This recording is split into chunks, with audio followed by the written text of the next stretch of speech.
All right, all right, all right. How you doing? It is the radio guy with a Labor Day special for the Mike Prince Show. Coming to you, as promised, Monday through Fridays, right here at the Open Mic Broadcast Network.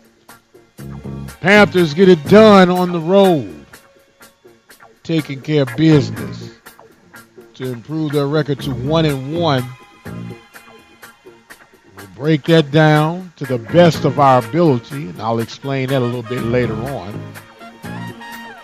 And we have a whole lot more in store for you on this special Labor Day edition. So without any further delay, we'll jump right into today's episode.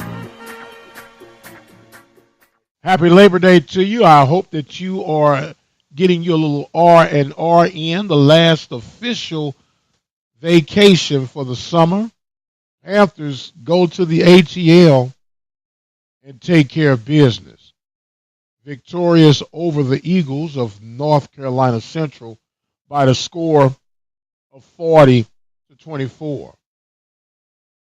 The Ghost pulls off another victory over the MEAC. 4-0 in the MEAC SWAC Challenge with his involvement when it comes to coaching. At least for the MEAC SWAC Challenge, we know that Coach Dooley has the Midas touch. Panthers vastly improved from week one as they were able to start clicking on all cylinders. Even though there was a little bit of stumble somewhat in the second half, but they finally regrouped, got the train back on the tracks, and continued the PV Express. Speaking of the PV Express, you got to love the performance that Dwanye Tucker puts in. 248 yards on the ground, unofficially. And I say that because the stats, there was a problem in releasing the final stats, which when we tried to do our post-game show the other day, we didn't have the stats to go with it, but find out later there was a glitch or problem with the stats, so we're still waiting on the official stats to come out. But we do know for the most part Dwanye Tucker had 248 yards rushing. Panthers with 600-plus total yards of offense, unofficially. We'll get that as soon as possible. Got a chance to hear from Coach Dooley as he reflects on what it was like for them coming into the game and to finally get that first win as a head coach for the PV Panthers. Well, I knew facing these guys 2 years ago that it was going to be a challenge. I know they was going to come out prepared and be well coached, and I know they was going to fight for 60 minutes. So we prepared our guys as well. We always say that's one part of our philosophy. We got to play for 60 minutes, and I got that from a guy that kind of like brought me into the business, Coach Pete Richardson. Well, just like anything, sometimes it has to soak in. But you know what? I'm not going to sit in and deny it feel great because, that's always the hardest one.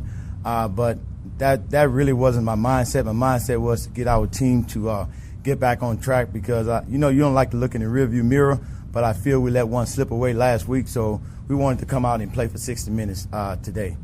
Coach Dooley was also reflective on what it was like for him to get his first career win as a head coach and the emotional outpour that he experienced on the sideline. I tell you, the emotions that went through, sometimes you just think back and a lot of things that you do, and I just don't think we give him the praise, and I just was thanking my Lord and Savior. That's all I was doing, and just thanking him, and tears came out. You'll never hear a problem with me acknowledging and giving God the glory and the praise. Amen to that, Ghost. Also got a chance to reflect on the play, Jalen Morton, his development under Coach Ted White. Of course, I'll say that he had a okay game until I watched his film, but I know some things he can do better, but he understands that as well. We'll look at the mental errors and correct those things. But you know what? I'm not going to discredit the young man. I thought he came out and he fought. This only his second start, and I thought he played well. Well, working with Coach White as well. Coach White been tutoring him throughout fall, well, actually from the spring up and through fall camp, and had a lot of confidence in him with the things that we wanted to do personnel-wise. So he fit into the scheme that we were looking for to run. And we would most definitely be remiss if we were not to mention the little big man, Wanye Tucker. Here now, Coach Dooley, for a side note, one of the first things he acknowledged when he first took the job at Prairie was the ability and the opportunity to work with Wanye Tucker, and he could not wait for that opportunity. Here now his reflections on the performance that Wanye Tucker had, the MEAC SWAC. Yeah, he's my spark. He's a guy that I count on. I mean, he's little in stature, but that doesn't bother me. Every place I actually been and been successful has been a guy of his stature, but I knew what he can do. I knew what he was capable of, and I know the way he worked. So I was very pleased with his effort today. Coach Dooley also addressed how defensive coordinator Henry Miller was able to make some adjustments between week 0 and week 1, how Panthers were a little bit more stout on that front line, and his philosophy and approach to defense as they prepared for Central. And also, enjoy this moment. It's time to move on to Bearcats, Sam Houston. Well, we took the approach that I would take as an offensive coordinator, attack. I'm always in an attacking mode, and that's what we want to do. We're going to be an attacking style football team, and I know that we have some great football coaches on the defense side of the ball and understand what needs to be done, and it just came out in attack today. Well, I know it's a long season. We take this as it come right now. I'm not going to take that from the kids. I think they deserve to celebrate today, but they understand that tomorrow morning we got to move forward. We got to put the mistakes behind us and look forward for a great football team that we're going to face next week. Coach Dooley and the Panthers improve their record to 1-1 as they make now preparations for the Sam Houston Bearcats this Saturday, 6 p.m. in Huntsville, Texas. Don't go anywhere. We're just getting started. We got a lot more for you on this Labor Day special edition of the Mike Prince Show. We'll be right back. All right, ladies and gentlemen, Friday night was the begin of our high school coverage. And as customary now, for quite some time, we featured the Hempstead Bobcats on the Open Mic Broadcast Network. They were victorious over Tomball Christian Academy Warriors by the score of 21-14. I have on the line with me right now Coach Royce Hill, head football coach for the Bobcats. How you doing today, Coach? Oh, just fine, Mr. Prince. How are you doing this evening? Man, we're doing absolutely great. Let me say thank you and hope that you're having a wonderful Labor Day weekend to get things started. Like I said, we're definitely enjoying it. Have some friends and family down today, so trying to get a little time away before we get back to this grind this week. I do understand. And speaking of getting on the grind, you guys started out with the win at home against the Warriors, 21-14. In actuality, Coach, we talked a little bit about it after the game on Friday. A little bit of a letdown on that last play, huh? It was definitely a letdown. I talked to the kids after the game. We really have to, concentrate on becoming a more consistent football team. I mean, we play in spurts, and I'm very excited about the group that we have. We just have to learn how to play 4 quarters and be more consistent. Yes, sir. Now, you got a couple of twins that were making some noise, more in particular Troy and Gales is who I'm referring to right now. Coach, you just have a way to keep finding these guys who are just playmakers, man, throughout your system, and you don't have a lot of guys to choose from. Well, I tell you, like I said, it's a testament to those kids and the coaching staff that we have. They continue to coach our young kids up, prepare them for the next level. And young man that you're speaking of, Troy Gales, he's been, I think, what our program has really been about. There's one man I can say that is a leader there, amongst others. He's one young man that every day he's going to bring his lunch bell. He's just a leader among men in that building. Yes, sir, and it shows with his athleticism on the field. And before we get too far off, I know you were probably watching the tube on this past weekend with the opening of collegiate football for a former student athlete that you had the luxuries of coaching who's now at OU. Did you get a chance to check him out this weekend? I actually did. I mean, he didn't play this weekend. Actually talked to him today. He's dealing with a banged up a little bit from nagging injuries, but he'll be back on that field soon, without a doubt. And we're very proud of De'Laren up there at Oklahoma. And, you know, like a young man that's taking care of business, done it the right way, and now he's reaping the benefits. Yes, sir. And speaking of the benefits, we have what we have been calling the Battle of Waller County. You'll be taking on the Royal Brookshire Falcons. This game means a lot to the community.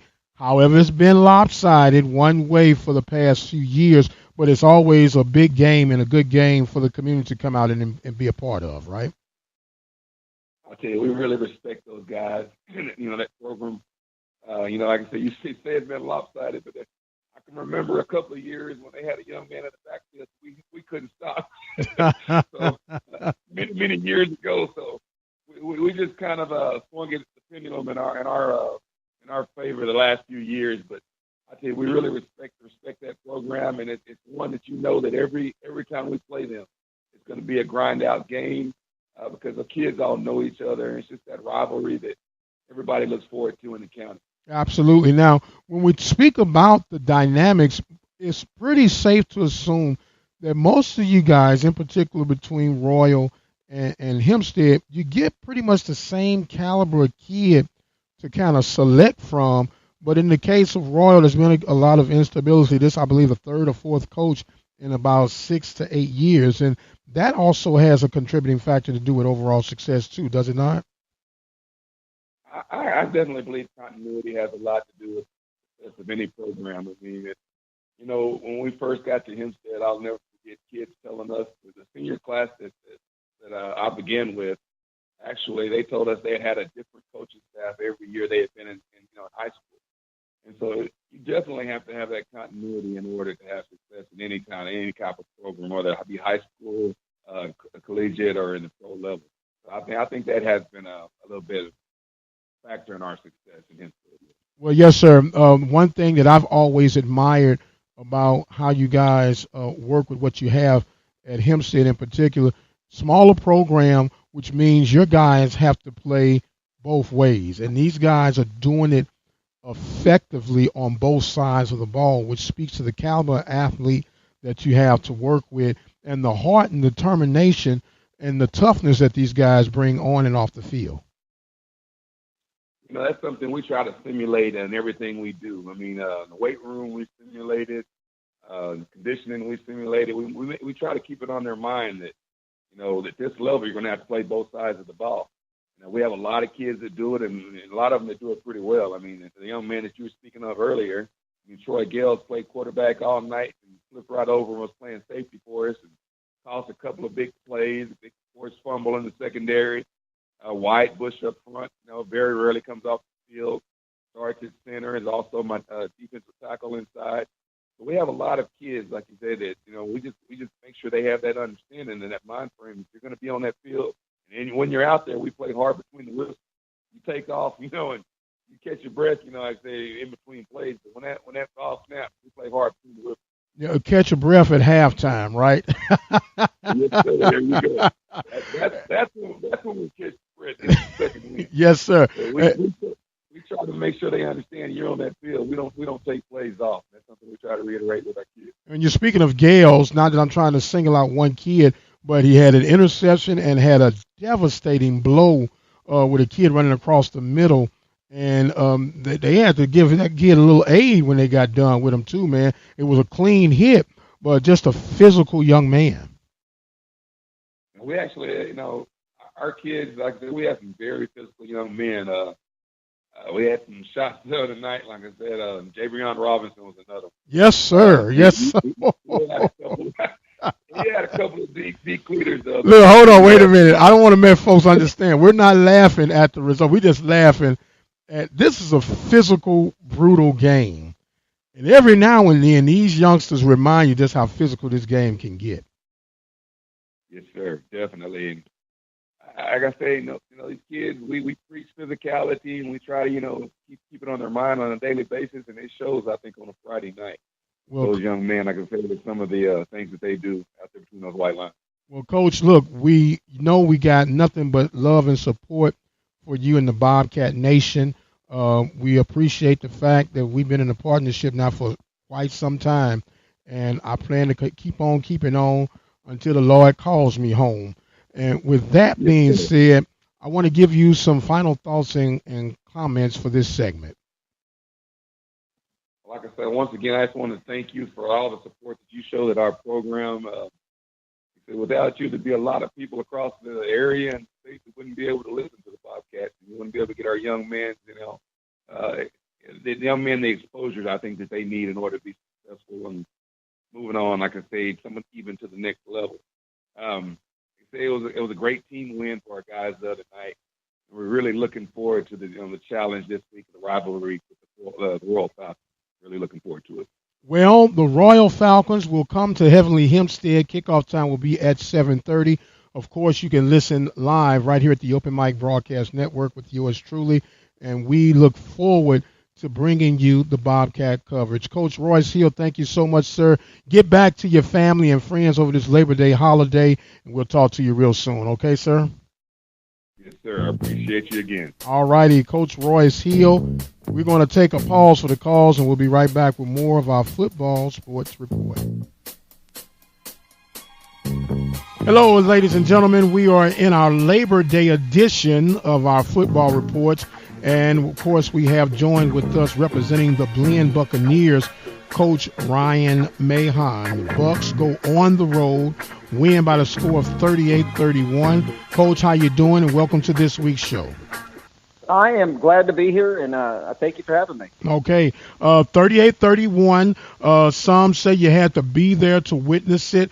A tough-fought game. Some would even call it an ugly game, but the more important thing is you get to win.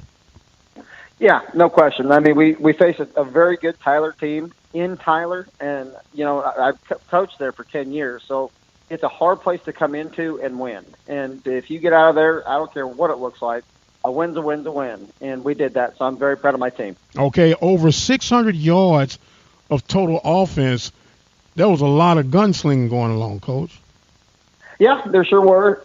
We did dig ourselves in a hole a couple times, but then obviously when you dig that, you better start digging yourself out. So we did do that. We looked really, really good at times, and then at times we sputtered.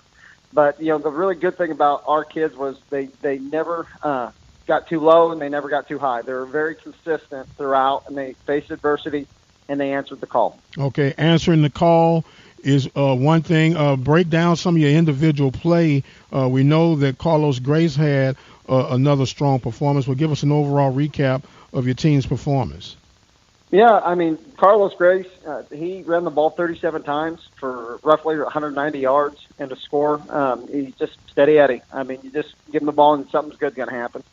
I know Carrick Wheatfall had a couple of really big plays for us, a couple long balls, and one for a touchdown.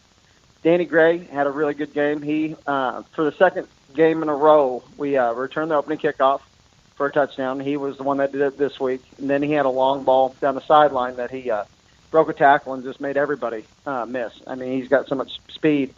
Davion Boyd, he's continuing to grow into the quarterback that I think he's going to get to. So that's a good thing. Defensively, I mean, we played pretty dang well. We held them to, I think, 74 yards rushing, for a team that likes to run the football. So, and then also got a couple interceptions on back end, caused two fumbles. So, I mean, they played the game they wanted to. Played the game they wanted to. The Bucs go to 2-0.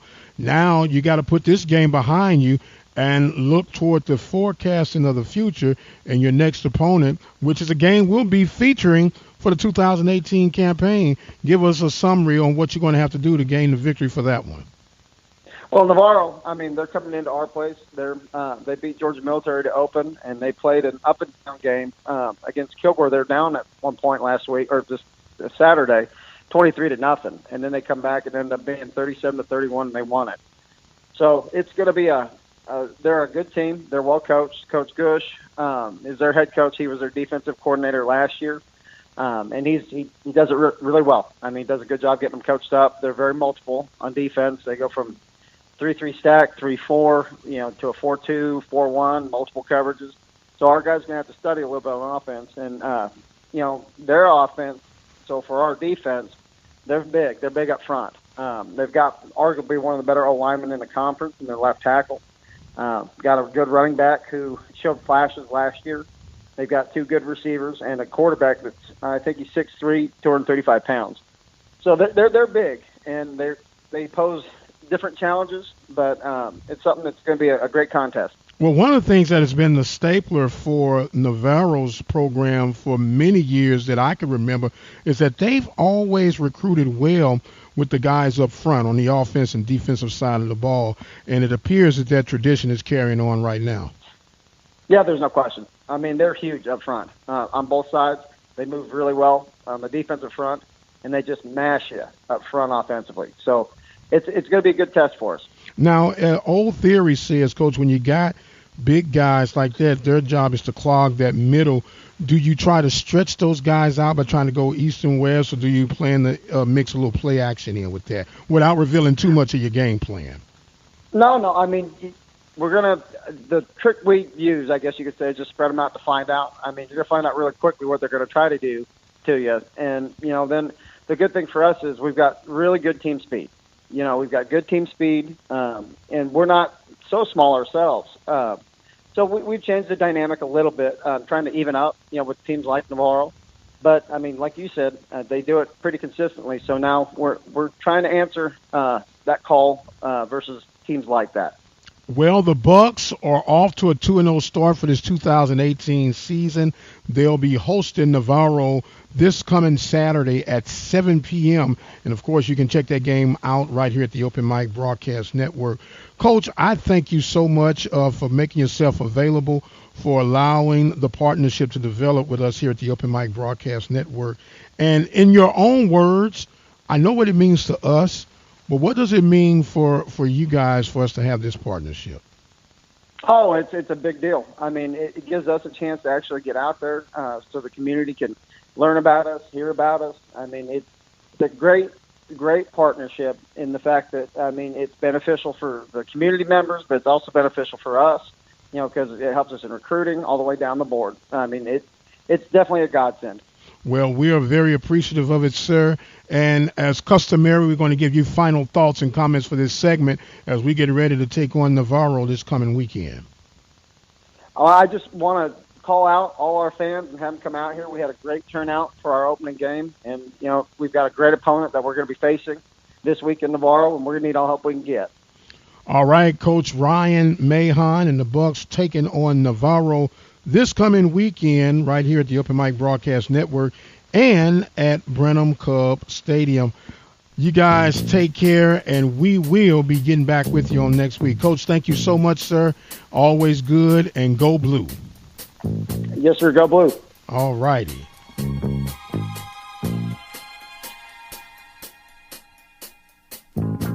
Hello, ladies and gentlemen, and welcome to the Blue Tiger Report. Lincoln Blue Tigers go meet in Memphis at Lane and take care of business in a scrappy dogfight.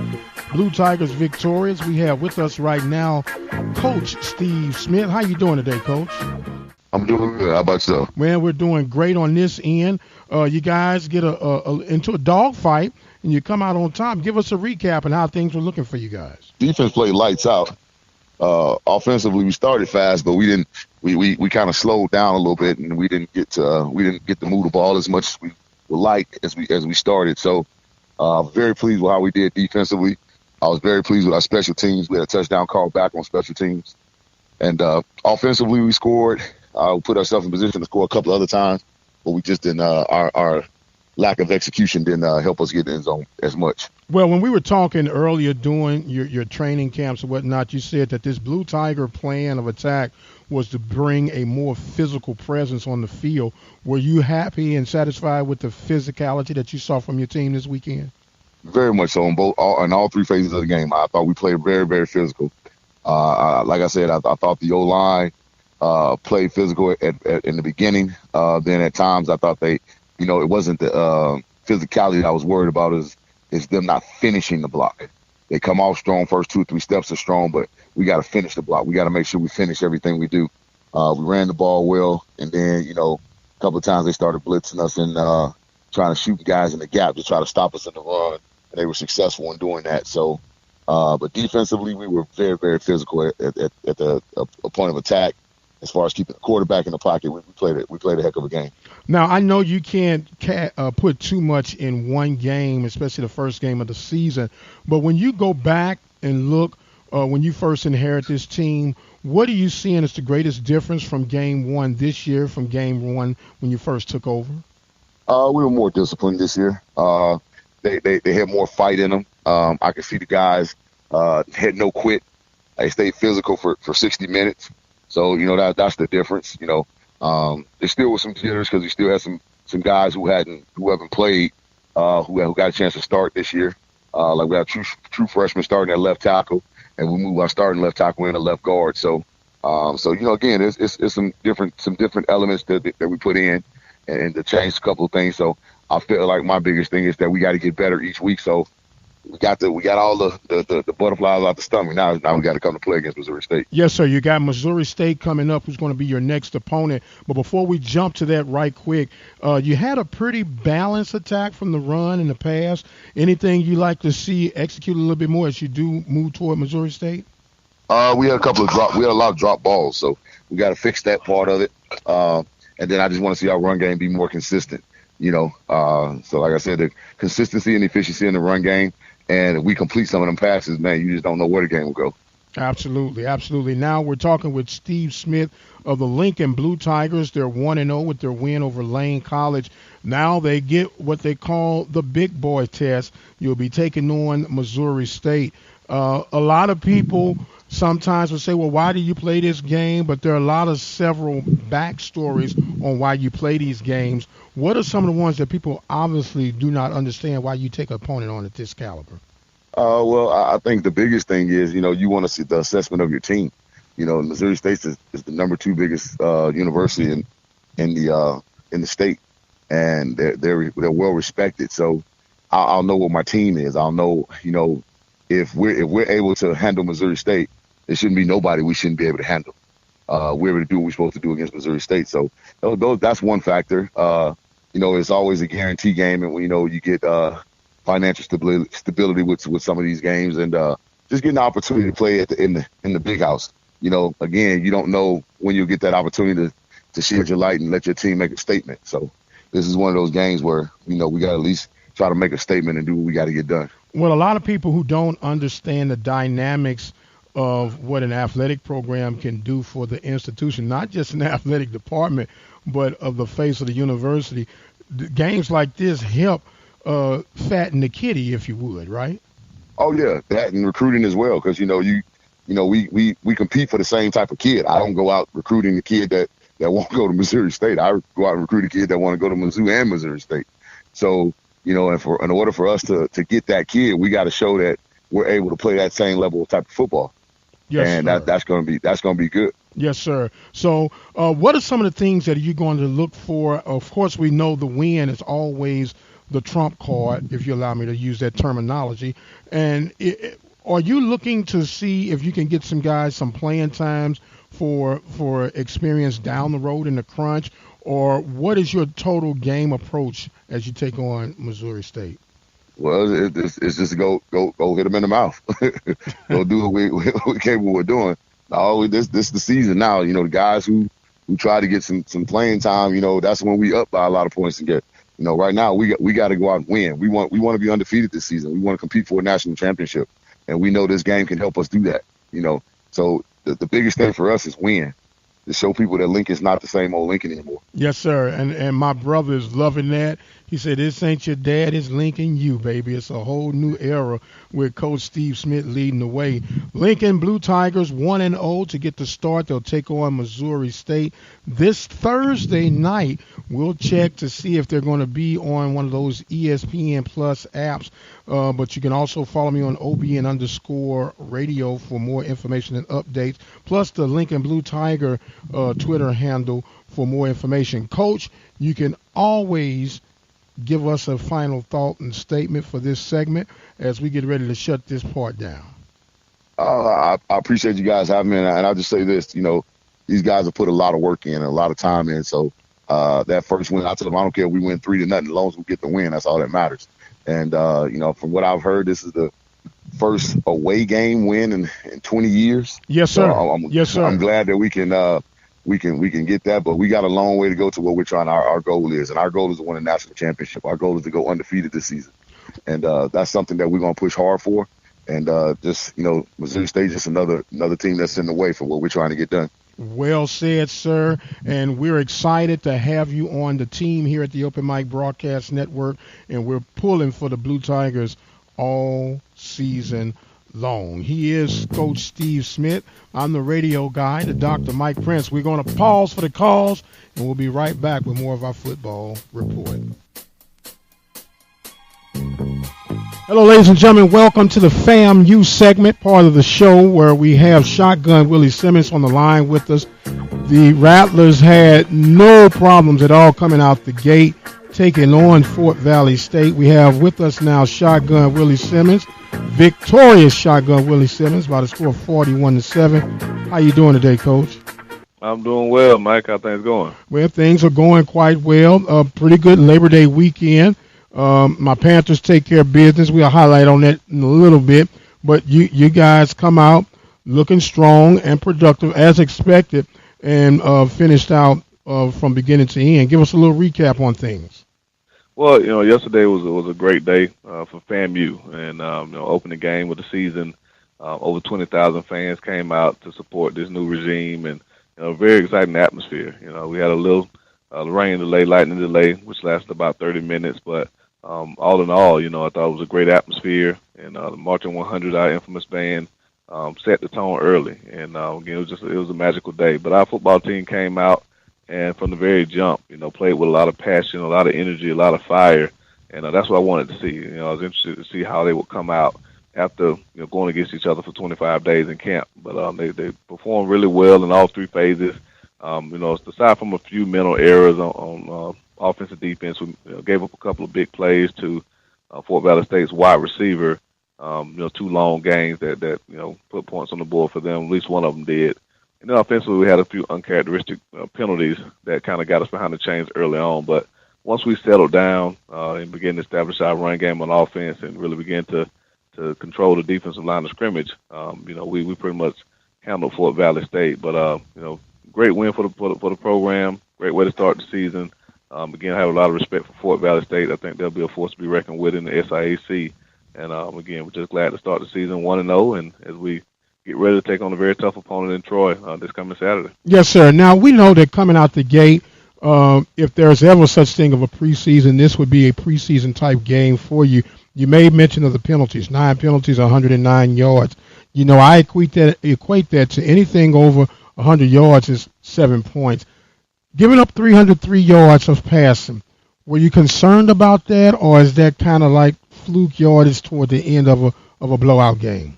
Well, no. Those were what I alluded to. Their receiver, Smothers, who's a Division II All-American, by the way, really good football player, ended up with 6 catches for, I think, 207 yards. Well, 2 of those catches went for over 150 yards. He had a 60-yard completion in the first quarter, and then right after the lightning delay, had a 92-yard touchdown reception. And both of those passes, neither one was thrown over 10 yards. And so a lot of missed tackles by the secondary on both of those plays. And so, we get him down. Let's say we give him 10 yards on those 2 plays. You take that 207 yard total down to about 65 yards. You take the 300 yards that they threw for down to a little over 160 yards, 170 yards maybe, if you take those 2 huge plays away. So that's why it wasn't alarming for me. Of course, you look at it on paper, you say, wow, 303 yards. But that was 2 explosive plays by their team, over 150 yards on 2 plays. So aside from that, we did what I wanted to do, which was stop the run. Negative 12 yards rushing for the day for Fort Valley State was what I was looking for from our defense. If we can continue to do that, make teams one-dimensional, stop the run, I think we give ourselves a huge chance to be successful this season. Now, this coming up week, you'll be facing Troy, and the roles would be somewhat reversed, if you allow me to say it that way. What are you expecting this week out of your Rattlers as they face Troy? Well, you know the old adage that you make the biggest jump as a football team from week 1 to week 2. And so the challenge for us, and I told the team today, both teams played week 1 games yesterday. And so which team will make the biggest improvement from week 1 to week 2? I think you saw in the game today between Prairie and North Carolina Central, I think it was evident that Prairie had played a game already this season, and North Carolina and Central was a little bit flat coming out. And so, you know, both of us have a game under our belts now. Both have a chance to watch the film in a live game situation to make certain corrections, to make some personnel decisions, some schematic things that maybe we'll do a little bit differently.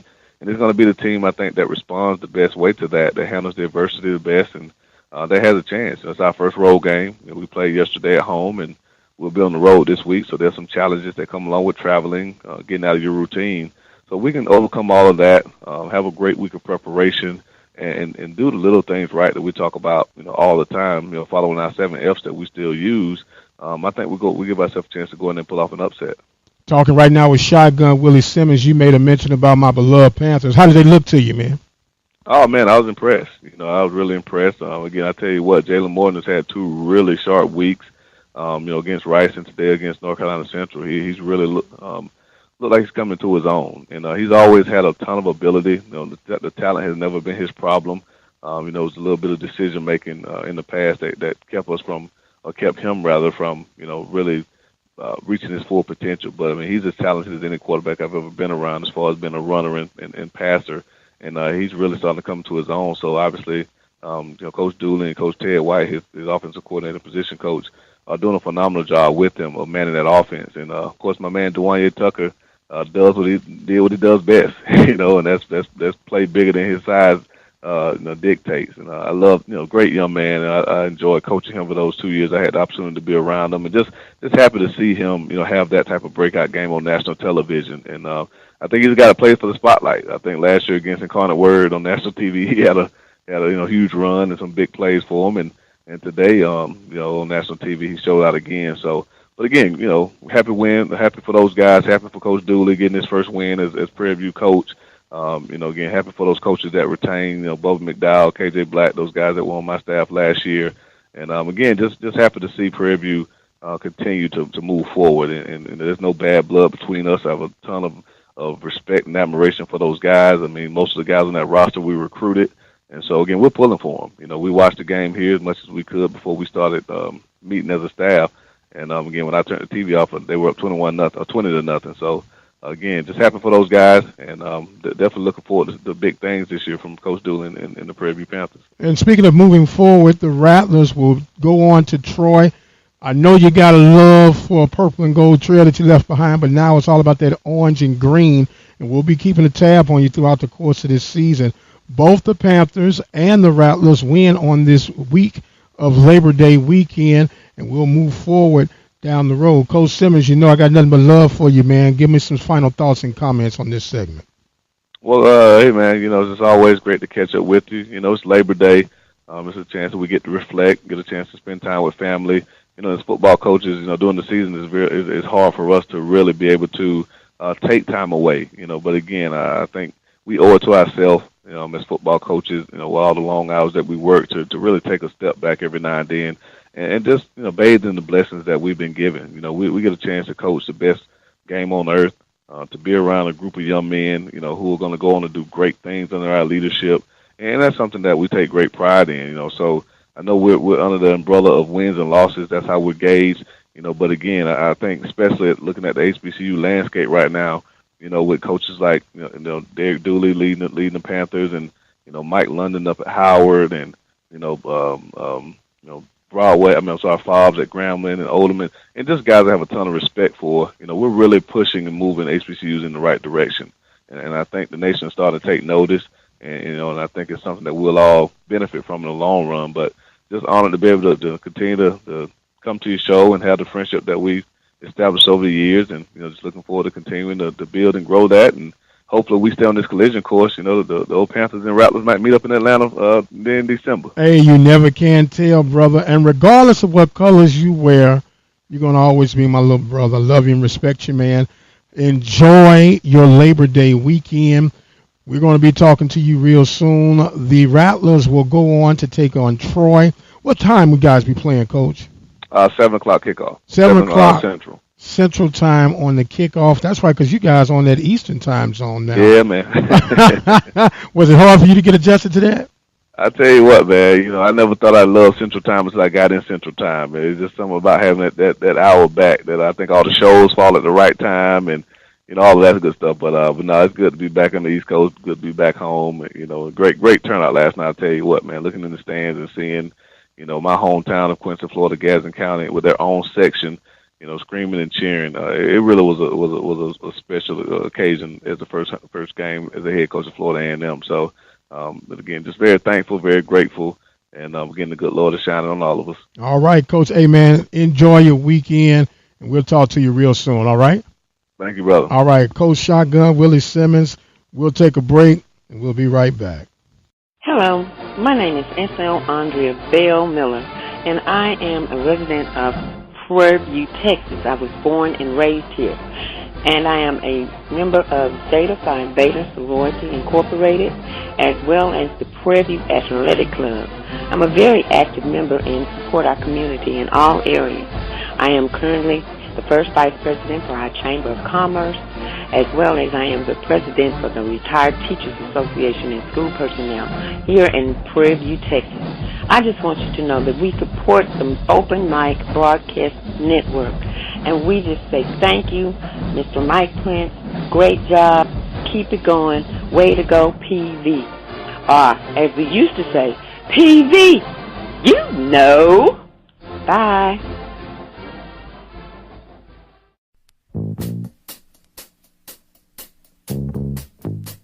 All righty. That is going to conclude our Labor Day special edition of the Mike Prince Show. I want to thank all the coaches that had something to do with today's production. The Ghost, Coach Eric Dooley, Hempstead Bobcats head football coach Royce Hill. Also want to thank Blinn Buccaneers coach Ryan Mahon, Lincoln Blue Tigers Steve Smith, and of course my little brother, Coach Shotgun Willie Simmons. Reminding you that we have started our listening partner program. Go to the website at obnradio.com. Become a listening partner today at only 17 cents a day, $5 a month, to help us to continue to bring you the in-depth coverage of the world of HBCU, local, regional, and national coverage in the world of athletics. Our message line that's available to you 24 hours a day is 713-570-6736. Don't forget to follow me on Facebook, YouTube, and our Facebook group page at Open Mic Broadcast Network, OPEN, capital MIC Broadcast Network. And of course, our Twitter handle is OBN_radio. YouTube, Instagram is Radio Guy 22. And of course, the website is obnradio.com. Enjoy your Labor Day weekend. I am the radio guy, the Dr. Mike Prince. And until the next time, you guys be blessed, and we'll see you on the other side.